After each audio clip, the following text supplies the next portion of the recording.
Hey, this is Sky. Welcome to my YouTube channel. It's Monday, Mafia Monday. Let's jump into our story.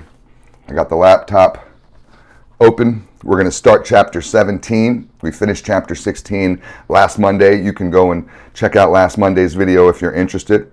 We do this every Monday. I'm going scene by scene through all three books about the Los Angeles Syndicate that I wrote. We're starting with the first book, California Gangsters. We're following our main character, young Simon Castro, from the Castro family, a famous mafia family from California. He's starting his own crew, which is quite controversial. And there's some politics behind this. Oh, we got a couple installs to do. A Dell update. Let's not do that while we're reading our book. We'll do the Dell updates later. Chapter 17. The new DTGs, Downtown Gangsters. Now, this is a novel. This is not a real story. Somebody asked me the other day, is this the story of your life? No. But there's real stuff in this book. Anybody from LA? You might know about the DTGs. Let's get into it. After getting paid for the Vegas hit, I had loads of cash to play with. More than I'd ever seen before. There was so much money floating around me, I didn't know where to put it all. Various nooks and crannies of my apartment became safes. The closets and cupboards, and even the guest bathroom were all filled with cash like a bank vault. I was getting nervous about the security and became obsessed with ways to stash cash in a safe manner. As the heat died down after the raids, people began crawling out of their hiding spots like cockroaches. Within no time, the rackets in Los Angeles were back up and running, just as they'd always had.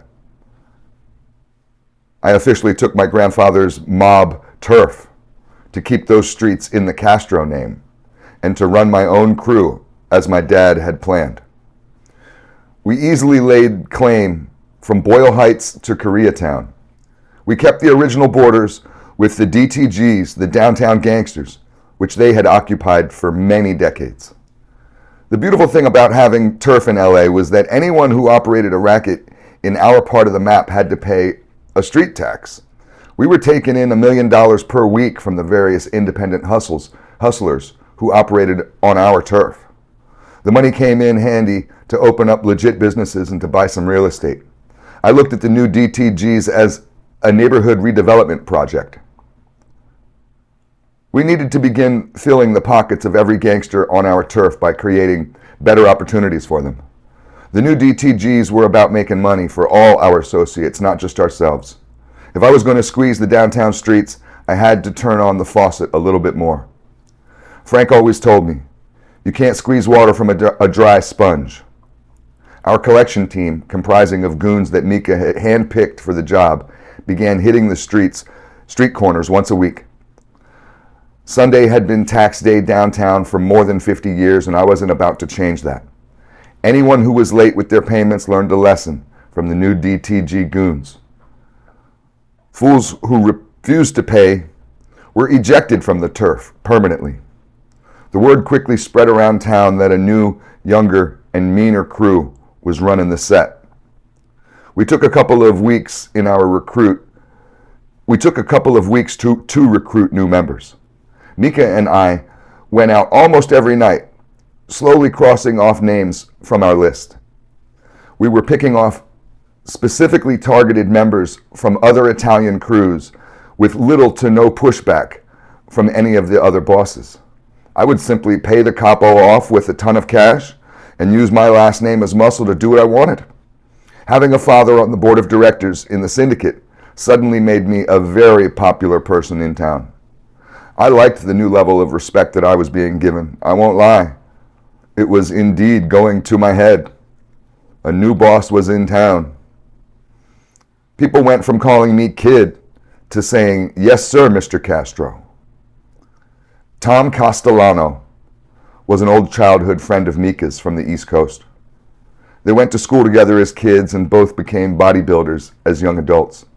Tom wasn't as into it as Mika, letting himself go over the years, and ended up getting chubby muscles instead of veins that Mika had. Tom was from upstate New York and had a pretty big rep around the country as being both a earner and a hitter. I'd obviously heard of him before, but never met him until Mika introduced me. He had a typical New York accent and a loud mouth to boot. Tom was a real comedian who had absolutely no filter or self-control. He would blurt out anything that came to his mind and then just suffer the consequences later if he offended anyone. When it came to business, he was as serious as both Mika and myself. I can joke like anyone, but when it comes to money, all the smiles go away. Tom was a big-time drug dealer. He was from a family back east that sold dope. Not all mafia families play with the drug game, but as the 70s ended and the 1980s crept in, drugs became the best vice racket going. I wanted to use Tom's connections in order to flood the streets with our own product and cut the Mexicans out completely. According to Mika, Tom was unhappy with his capo from his Brooklyn crew and wanted to move out west to be with the new DTGs. We arrived to the Riccabini Social Club down in Marina del Rey. It was early on a Friday night. The place was packed as usual with all the various made men and associates from the west side. Mika saw Tom walk inside as his limousine drove off to park around the corner. We strolled inside shaking hands with literally every single guy in the room. Finally, we made our way over to the bar where Tom Castellano was sitting by himself and patiently waiting for a drink. Mika walked up behind his old friend, unnoticed. Putting his 2 fingers into Tom's back like a fake gun, he said, "Stick up your hands. This is a robbery." Tom quickly turned around with a wide smile on his face and grabbed Mika in a bear hug. He said loudly in his bellowing voice, "Hey, Mika, how are you, brother? You look skinny. What happened to you?" Mika pushed Tom's long arms away and replied, "I'm not skinny. You look like the Stay Puft Marshmallow Man. Can you believe this guy, Simon?" Tom got serious, putting all jokes aside, when he saw me sitting in the shadows of the bar against the wall. He walked over, extending his hand towards me, and said humbly, "Mr. Castro, it is an honor to finally meet you." I shook his hand and replied, "Please, call me Simon.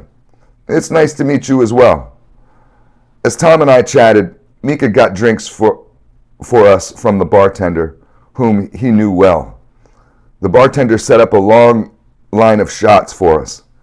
Mika and Tom caught up on old times, but for a bit, then we turned to local mafia politics. Tom told us about how he hated the East Coast capos and wanted to move out west. The family back east was being hit by the feds and plagued with wars between other groups.